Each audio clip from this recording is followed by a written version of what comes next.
Eccoci con la Cettini Volley Comitense, squadra appena laureatasi campione regionale Under 13 femminile. Siamo qui con tutta la squadra e con l'allenatrice Ornella Dengo. Ornella, le prime emozioni.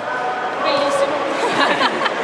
Le lacrime agli occhi avevo, sono 9 anni che cerco di fare buoni risultati e di allenare bene le ragazze.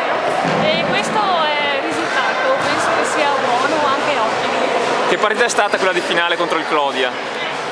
Emozionante sicuramente, perché giocare una finale è sempre emozionante.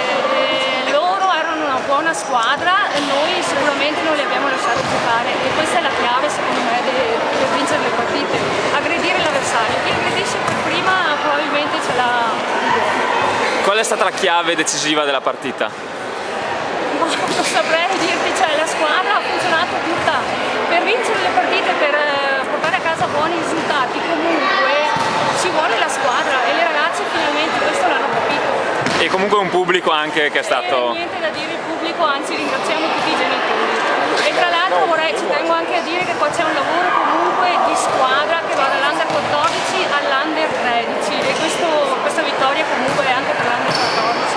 Il lavoro che è stato fatto quest'anno, purtroppo è stata mancata la finale regionale Under 14, però la vittoria dell'Under 13 è anche... Un'ultima domanda, adesso la fase interregionale. Che fase, come ci arrivate? Noi ci arriviamo carichissime, le ragazze sono cariche, ormai chi li ferma più? Allora, cercheremo di fare sicuramente il nostro meglio. Perfetto, allora complimenti ancora a tutte le ragazze della Comitense e complimenti ancora. Brave! Ciao a tutte!